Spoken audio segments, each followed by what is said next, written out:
500 قرآن اور 1000 حج جتنا ثواب جو رمضان میں ایک بار یہ صورت پڑھتا ہے۔ رمضان کے پہلے اتوار کو یہ لازمی پڑھیں۔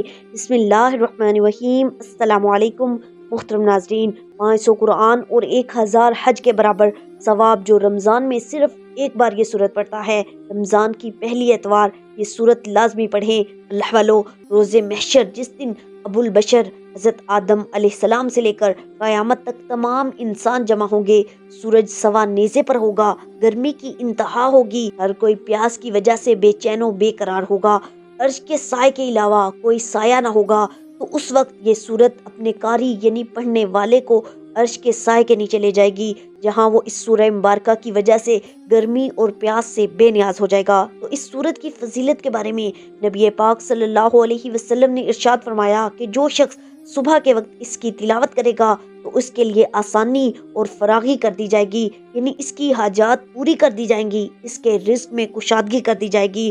اور جو شخص ہر رات اس سورت کی تلاوت کرے گا، اگر وہ فوت ہوا تو شہید کا رتبہ پائے گا۔ اسی طرح اگر کوئی مفلس تنگ دست شخص اس کو صبح روزانہ پڑھے گا تو اس کے رزق کا بند دروازہ کھول دیا جائے گا۔ جو شخص سوتے وقت اس سورہ مبارکہ کی تلاوت کرے گا تو اللہ تعالیٰ شیطان کے شر سے اور ہر بلا سے محفوظ رکھنے کے لیے فرشتوں کو اس کے لیے مقرر فرماتا ہے۔ تو اللہ والو، رمضان المبارک میں اس سورت کو پڑھنے کی بہت فضیلت ہے۔ رمضان المبارک کی ہر صبح جو بھی مسلمان اس سورت کو صرف ایک بار پڑھے گا تو اسے 1000 حج کے برابر ثواب ملے گا، کیونکہ اسے جو عام دنوں میں ایک بار پڑھتا ہے اسے 20 حج کا ثواب ملتا ہے، جو ایک مرتبہ پڑھتا ہے اسے 10 قرآن کے برابر ثواب ملتا ہے۔ تو رمضان میں جو ایک مرتبہ پڑھے گا تو 500 قرآن کے برابر ثواب ملے گا۔ تو یہ سورہ یاسین ہے۔ قرآن مجید فرقان حمید میں ارشاد باری تعالیٰ ہے، اے ایمان والو، تم پر روزے فرض کیے گئے ہیں جس طرح سے تم سے پہلے لوگوں پر فرض کیے گئے تھے، تاکہ تم متقی بن جاؤ۔ خالق کائنات اللہ تبارک و تعالیٰ نے روزوں کی فرضیت کا مقصد بتاتے ہوئے فرمایا تاکہ تم متقی بن جاؤ۔ رمضان المبارک کے عشرہ مغفرت کا آغاز ہو چکا ہے، جو کہ اپنے اندر پہلے سے زیادہ اجر و ثواب سموئے ہوئے ہے۔ رمضان المبارک وہ مہینہ ہے کہ جس میں نفل نماز کا ثواب فرض کے برابر اور فرض کا ثواب 70 گنا تک بڑھا دیا جاتا ہے۔ نہ جانے آئندہ سال اس ماہ مبارک کے ایام ہمیں نصیب ہوں یا نہ ہوں، ہمیں ان ایام میں زیادہ سے زیادہ عبادت اور توبہ و استغفار کرنا چاہیے۔ خوش قسمت ہیں وہ لوگ جو اس ماہ میں زیادہ سے زیادہ نیکیاں سمیٹ کر اللہ رب العزت کی رضا اور خوشنودی حاصل کرنے میں کامیاب و کامران ہو رہے ہیں۔ حضرت موسیٰ کلیم اللہ اللہ رب العزت سے ہم کلام ہوتے، زمان و مکان اور راز و نیاز کی باتیں ہوتی۔ ایک دن حضرت موسیٰ علیہ السلام نے اپنے خالق سے سوال کیا کہ اس وقت کائنات میں واحد بندہ ہوں جسے آپ سے بات کرنے کا شرف حاصل ہے، بتائیے یہ اعزاز کسی اور کو بھی نصیب ہوگا؟ خالق کائنات نے یہ ارشاد فرمایا، اے موسیٰ، اس دنیا میں ایک ایسی بھی امت آنے والی ہے جب میرے اور ان بندوں کے درمیان کوئی پردہ حائل نہیں ہوگا۔ حضرت موسیٰ علیہ السلام حیران ہوئے، باری تعالیٰ وہ کیسے؟ اللہ تعالیٰ نے فرمایا، یاد رکھ موسیٰ، تیرے اور میرے درمیان کلام اور ملاقات کی صورت بے شمار پردے حائل ہیں، جبکہ آمدہ امت کے ساتھ یہ معاملہ ہرگز نہیں ہوگا۔ اس پر حضرت موسیٰ علیہ السلام کی حیرت میں مزید اضافہ ہو گیا۔ انہوں نے عرض کیا، کائنات کے مالک بتائیے وہ کون خوش نصیب ہوں گے؟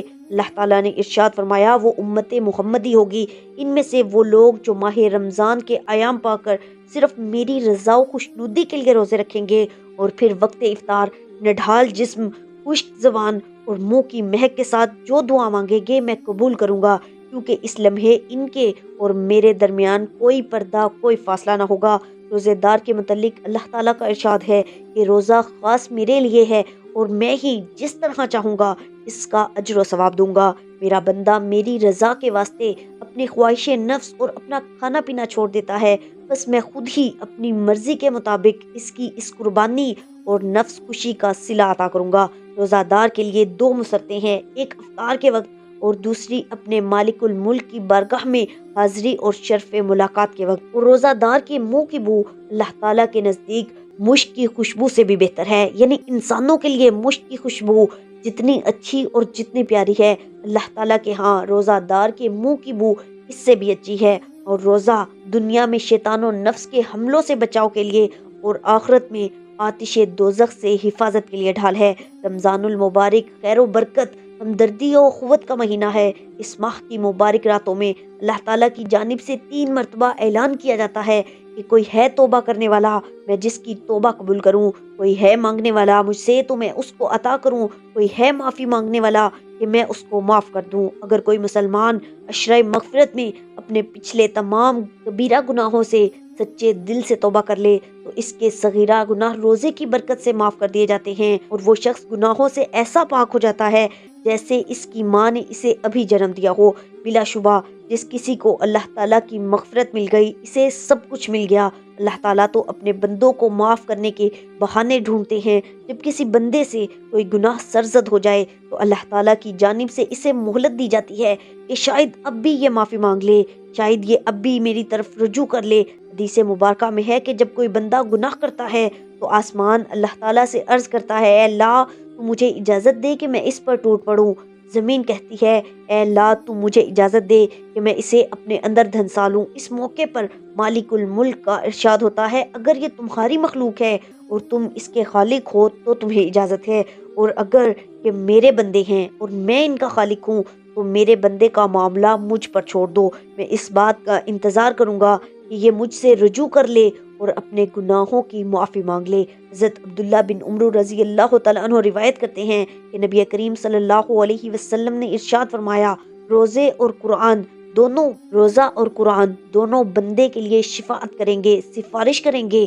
روزے عرض کریں گے، اے پروردگار، میں نے اس بندے کو کھانے پینے اور نفس کی خواہش پورا کرنے سے روکے رکھا تھا، آج میری سفارش اس کے حق میں قبول فرما۔ اور قرآن کہے گا کہ میں نے اس بندے کو رات کو سونے اور آرام کرنے سے روکے رکھا تھا، آج اس کے حق میں میری سفارش قبول فرما۔ چنانچہ روزہ اور قرآن دونوں کی سفارش بندے کے حق میں قبول فرمائی جائے گی۔ حضرت ابو ہریرہ رضی اللہ تعالیٰ عنہ سے روایت ہے کہ نبی کریم صلی اللہ علیہ وسلم نے ارشاد فرمایا، 3 آدمیوں کی دعا رد نہیں ہوتی، ایک روزہ دار کی افطار کے وقت، دوسری عادل بادشاہ کی، اور تیسری مظلوم کی۔ حضرت سہل بن سعد سعدی رضی اللہ تعالیٰ عنہ سے روایت ہے کہ سرکار دو عالم صلی اللہ علیہ وسلم کا فرمان عظیم ہے کہ جنت کے دروازوں میں ایک خاص دروازہ ہے جس کو باب الریان کہا جاتا ہے۔ اس دروازے سے قیامت کے دن صرف روزہ داروں کا داخلہ ہوگا، ان کے سوا کوئی اس دروازے سے داخل نہیں ہو سکے گا۔ اس دن پکارا جائے گا کہ کدھر ہیں وہ بندے جو اللہ کے لیے روزہ رکھا کرتے تھے اور بھوک اور پیاس کی تکلیف اٹھایا کرتے تھے؟ وہ اس پکار پر چل پڑیں گے۔ جب وہ روزہ دار اس دروازے سے جنت میں پہنچ جائیں گے تو یہ دروازہ بند کر دیا جائے گا، پھر کسی کا اس سے داخلہ نہیں ہو سکے گا۔ ریان کے لغوی معنی ہیں پورا سیراب۔ یہ بھرپور سیرابی تو اس روزہ دار کی صفت ہے جس سے روزہ داروں کا داخلہ ہوگا۔ آگے جنت پہ پہنچ کر جو کچھ اللہ تعالیٰ کے انعامات ان پر ہوں گے، ان کا علم تو بس اللہ تعالیٰ ہی کو ہے۔ اس مبارک ماہ کی ان تمام فضیلتوں کو دیکھتے ہوئے مسلمانوں کو اس مہینے میں عبادت کا خاص اہتمام کرنا چاہیے اور کوئی لمحہ ضائع اور بیکار جانے نہیں دینا چاہیے۔ ہم اپنے تمام صغیرہ و کبیرہ گناہوں سے معافی مانگ کر اللہ تعالیٰ کے حضور پاک و صاف ہو کر پیش ہو سکتے ہیں۔ اللہ پاک ہم سب کو اپنے نفس کا تزکیہ کر کے تقوی اختیار کرنے کی توفیق عطا فرمائے۔ اللہ نے قرآن مجید میں ارشاد فرمایا، شہر الرمضان الذی انزل فیہ القرآن، رمضان کے مہینے کی شان یہ ہے کہ اس میں شان والی کتاب یعنی قرآن مجید کو نازل کیا گیا۔ رمضان المبارک کا مہینہ تو ویسے ہی بہت عظمت والا تھا، لیکن نزول قرآن نے اس کی عظمت کو 4 چاند لگا دیے۔ اس لیے رمضان المبارک میں حضرت جبرائیل علیہ السلام سدرۃ المنتہا سے زمین پر تشریف لائے اور حضور نبی کریم صلی اللہ علیہ وسلم سے قرآن مجید کا ورد فرماتے تھے۔ حضرت انس رضی اللہ تعالیٰ عنہ سے روایت ہے، حضور نبی کریم صلی اللہ علیہ وسلم نے فرمایا کہ جب گھر میں قرآن مجید پڑھا جاتا ہے تو اس میں فرشتے حاضر ہوتے ہیں اور شیاطین دور بھاگ جاتے ہیں، اور اپنے رہنے والوں کے لیے وہ گھر فراغ اور کشادہ ہو جاتا ہے، اور اس میں خیر و بھلائی زیادہ ہو جاتی ہے اور شر و فساد کم ہو جاتا ہے۔ اور جس گھر میں قرآن مجید کی تلاوت نہ کی جائے تو اس میں شیاطین حاضر ہو جاتے ہیں اور فرشتے اس مکان میں نہیں رہتے، اور اپنے رہنے والوں کے لیے وہ گھر باوجود کشادہ ہونے کے تنگ ہو جاتا ہے اور اس میں خیر و برکت کم ہو جاتی ہے۔ نماز میں وہ فرشتے اس لیے آتے ہیں کہ وہ قرآن مجید کی تلاوت کی سماعت کر سکیں، ہوا وہ نماز جہری ہو یا سری، مگر فرشتوں کو تلاوت کی آواز سنائی دیتی ہے۔ حضرت انس رضی اللہ تعالیٰ عنہ سے مروی ہے، حضور نبی کریم صلی اللہ علیہ وسلم نے فرمایا کہ اللہ تعالیٰ کے لوگوں میں سے بعض لوگ خاص گھر کے لوگ ہیں۔ صحابہ کرام رضی اللہ تعالیٰ عنہم نے عرض کیا، یا رسول اللہ صلی اللہ علیہ وسلم وہ کون لوگ ہیں؟ فرمایا قرآن مجید کی تلاوت کرنے والے، وہ اللہ کے اہل اور خواص ہیں۔ حضرت عبداللہ بن عمر رضی اللہ تعالیٰ عنہ سے روایت ہے کہ نبی کریم صلی اللہ علیہ وسلم نے ارشاد فرمایا، گناہوں کی وجہ سے دلوں کو بھی ایسے زنگ لگ جاتا ہے جیسے پانی کی وجہ سے لوہے کو زنگ لگ جاتا ہے۔ صحابہ کرام رضی اللہ تعالیٰ عنہم نے پوچھا، یا رسول اللہ صلی اللہ علیہ وسلم اس کا علاج کیا ہے؟ تو آپ صلی اللہ علیہ وسلم نے فرمایا، دو چیزوں سے اس کا علاج ممکن ہے، ایک موت کو کثرت سے یاد کرنا کیونکہ اس سے دل نرم ہوتا ہے، اور دوسرا قرآن مجید کی کثرت سے تلاوت کرنا، اس سے دل روشن ہوتا ہے۔ حضرت عبداللہ بن عمر رضی اللہ تعالیٰ عنہ سے روایت ہے کہ 5 اوقات میں آسمان کے دروازے دعا کے لیے کھولے جاتے ہیں، قرآن مجید کی تلاوت کے وقت، جنگ میں مسلمانوں اور کافروں کی صف بندی کے وقت، بارش کے وقت اور مظلوم کی دعا کے وقت، اور 5واں آذان کے وقت۔ اسی لیے حضرت انس رضی اللہ تعالیٰ عنہ جب قرآن مجید مکمل تلاوت فرما لیتے تو اس وقت سارے گھر والوں کو جمع کر کے دعا مانگا کرتے تھے اور فرمایا کرتے تھے کہ اس موقع پر دعا قبول ہوتی ہے۔ ام المؤمنین حضرت عائشہ رضی اللہ تعالیٰ عنہ سے مروی ہے، رسول اللہ صلی اللہ علیہ وسلم نے ارشاد فرمایا، اللہ والو، یاسین قرآن پاک کا دل ہے، حضرت محمد صلی اللہ علیہ وسلم کے نام پر ہے۔ اللہ رب العزت نے آپ کو یاسین فرما کر مخاطب فرمایا ہے۔ حضرت انس بن مالک رضی اللہ تعالیٰ عنہ سے روایت ہے کہ سرکار دو عالم صلی اللہ علیہ وسلم نے ارشاد فرمایا کہ ہر چیز کے لیے قلب ہے، اور قرآن کا قلب سورہ یاسین ہے۔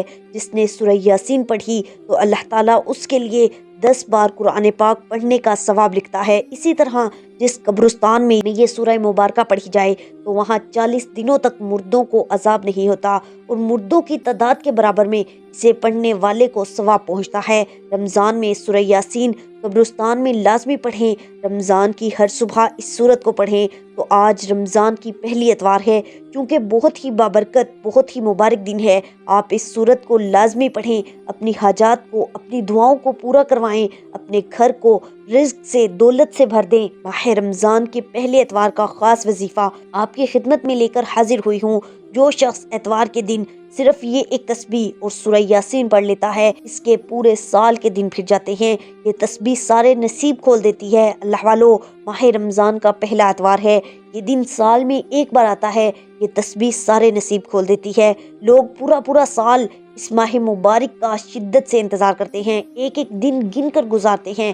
میں نے خود رمضان کے پہلے دن کا بہت شدت سے انتظار کیا، کیونکہ یہ تسبیح آج جو بندہ پڑھ لے گا، آج کے دن یہ وظیفہ بتائے گئے طریقے سے جو بھی پڑھ لے گا، رب کریم اسے رحمتوں اور برکتوں سے مالا مال فرما دیں گے۔ اللہ والو، یہ تسبیح، یہ وظیفہ اتنا خاص ہے کہ اگر کوئی بندہ صرف ایک بار پڑھتا ہے تو پورے سال کی مال و دولت، پورے سال کی کامیابیاں، پورے سال کے رزق اور دولت صرف ایک دن کے وظیفے کو پڑھنے سے مل جائیں گے۔ اللہ والو، ماہ رمضان میں مانگنے والے کو پورا سال خوشیاں نصیب ہوتی ہیں۔ اگر آپ مقدر کا ستارہ چمکانا چاہتے ہیں، اگر آپ اپنی زندگی سے مشکلات کو، پریشانیوں کو نکال کر ایک نئی زندگی کا آغاز کرنا چاہتے ہیں، جس میں ہر قدم پر ہر خوشیاں ہوں، کامیابیاں ہوں، جس میں نہ رزق کی تنگی ہو، نہ بیماریاں ہوں، نہ پریشانیاں ہوں، اور نہ آپ کو کسی کے سامنے جھکنا پڑے، نہ کسی سے مانگنا پڑے، تو آج اتوار کے دن یہ وظیفہ پڑھ لیں، یہ ایک تسبیح ضرور پڑھ لینا۔ آج اتوار کے دن کو لاپرواہی سے گزار دیا، دنیا کے کاموں میں مصروف رہ کر گزار دیا تو پورا سال پچھتاوا مقدر بن جائے گا۔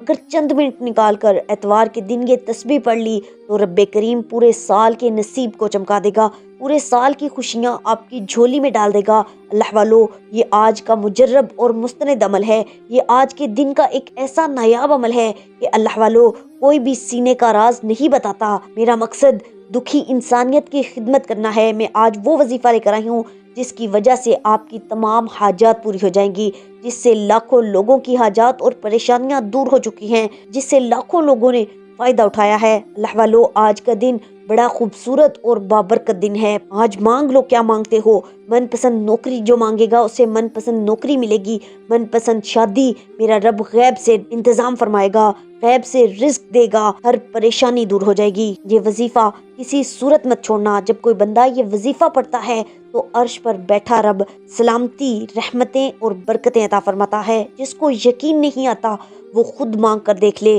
وقت کی نزاکت کو مد نظر رکھتے ہوئے آئیے وظیفے کا آغاز کرتے ہیں۔ جس نے بھی ابھی تک ویڈیو کو سکپ کر کے یا کاٹ کاٹ کر دیکھا ہے تو اب ویڈیو کو پورا دیکھیے، کیونکہ عمل بتانے لگی ہوں۔ ایک ایک نقطہ، ایک ایک بات بہت اہم ہے، بہت خاص ہے۔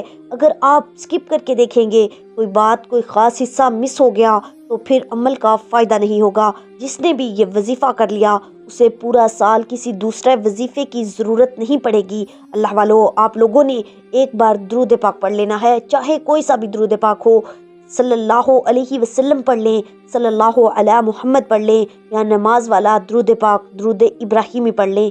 ایک بار ثواب کی نیت سے میرے ساتھ مل کر پڑھ لیں۔ اللہم صلی علی محمد وعلی آل محمد کما صلیت علی ابراہیم وعلی آل ابراہیم انک حمید مجید۔ اللہم بارک علی محمد وعلی آل محمد کما بارکت علی ابراہیم وعلی آل ابراہیم انک حمید مجید۔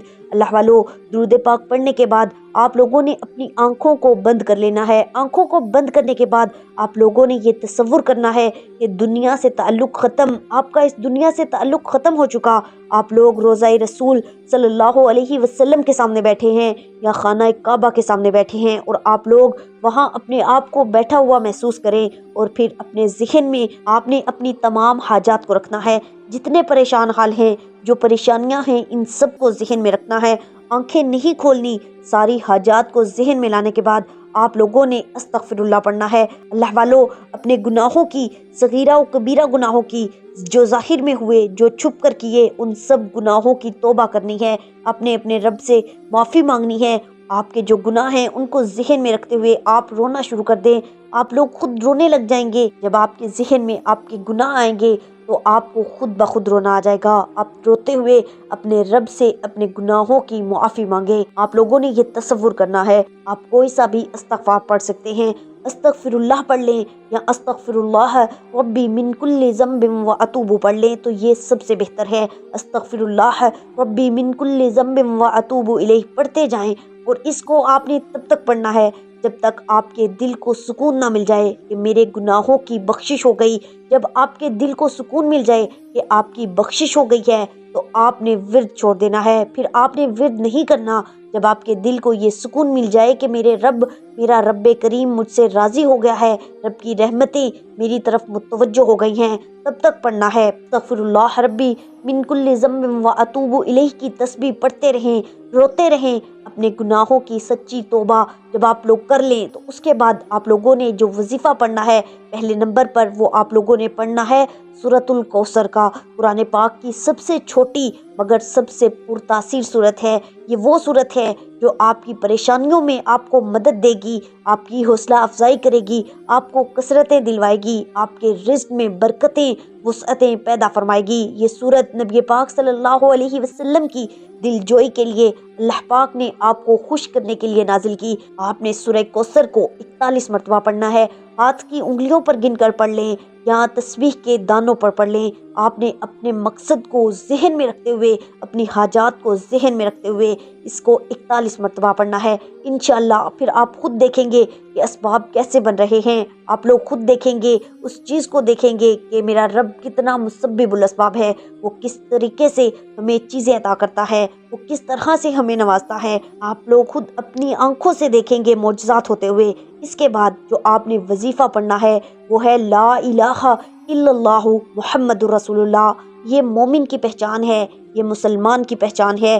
لا الہ الا اللہ محمد رسول اللہ کی قدر و قیمت ہر کوئی جانتا ہے۔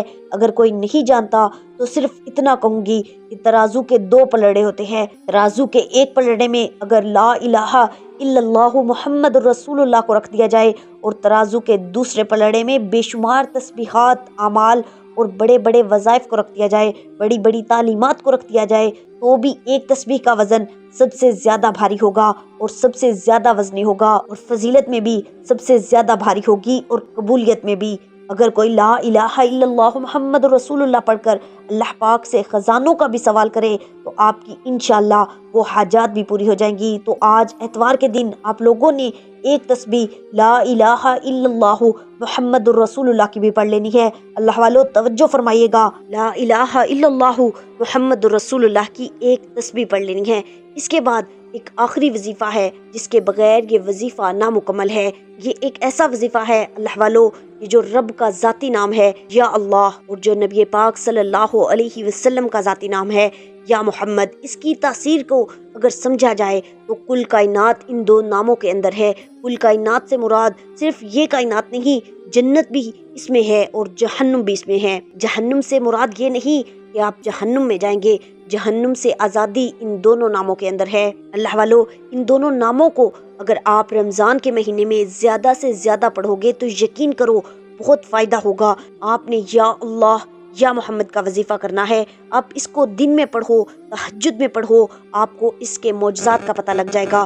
روزانہ آپ لوگ 313 بار پڑھیں یا ہر نماز کے بعد ایک تسبیح پڑھ لیں تو آپ کو پتہ چل جائے گا آپ پڑھ کیا رہے ہیں۔ آپ کی زندگی میں جو کرامات آپ کو ظاہر ہوں گی تو آپ پریشان ہو جائیں گے۔ ہر بندہ آپ کو عزت کی نگاہ سے دیکھے گا، ہر بندہ آپ کو عروج کی نگاہ سے دیکھے گا کہ یہ بندہ کتنا ادب اور کتنا عزت والا ہے۔ آپ باوقار انسان بن جائیں گے، آپ باوقار زندگی گزاریں گے۔ اللہ والو، یہ وظیفہ اتنا طاقتور ہے، یا اللہ یا محمد۔ اس کو آپ نے پڑھنا کس طرح ہے؟ یا اللہ یا محمد ایک بار ہو گیا، یا اللہ یا محمد 2 بار ہو گیا، یا اللہ یا محمد 3 بار ہو گیا۔ اس طریقے سے آپ لوگوں نے یا اللہ یا محمد کو 101 مرتبہ پڑھنا ہے۔ اللہ والو، یہ اس وظیفے کی طاقت ہے، یہ اس وظیفے کی جان ہے، کیونکہ رب کا ذاتی نام ہے یا اللہ۔ جو بندہ کامیاب ہونا چاہتا ہے وہ یا اللہ یا محمد کو پڑھ لے، لیکن اس کا ایک طریقہ کار ہے۔ 100 بار پڑھنا ہے یا اللہ یا محمد۔ جب 101 بار پڑھ لیں پھر آپ نے ایک بار سورہ یاسین پڑھنی ہے، پھر اس کے بعد درود پاک پڑھنا ہے، کیونکہ درود پاک کے بغیر تو وظیفہ مکمل ہو ہی نہیں سکتا۔ نبی پاک صلی اللہ علیہ وسلم کا ذاتی نام پڑھ رہے ہیں، جس کو پڑھنے کے بعد مومنوں کے اوپر واجب ہے کہ وہ درود پڑھیں۔ واجب نہیں بلکہ فرض قرار دیا ہے بہت سارے علماء کرام نے۔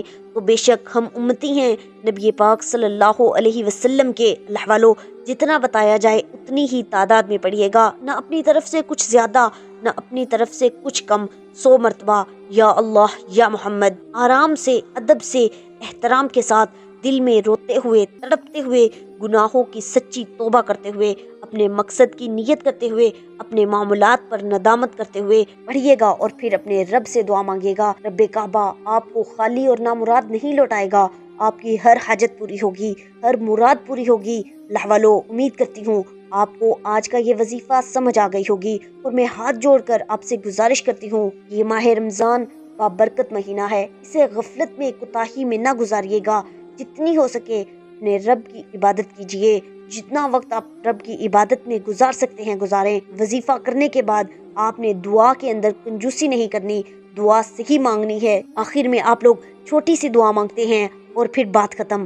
اب اجرت لینے کا وقت ہے۔ اگر وظیفہ آپ کا 5 منٹ میں ہو رہا ہے تو آپ نے دعا 10 یا 15 منٹ کی مانگنی ہے، کیونکہ آپ انفرادی دعا مانگ رہے ہیں، آپ الگ سے دعا مانگ رہے ہیں، آپ اجتماعی دعا نہیں مانگ رہے۔ میری اللہ تبارک و تعالیٰ سے دعا ہے کہ اللہ تعالیٰ آپ کو یہ وظیفہ کرنے کی توفیق عطا فرمائے اور اس وظیفے کی برکتیں عطا فرمائے۔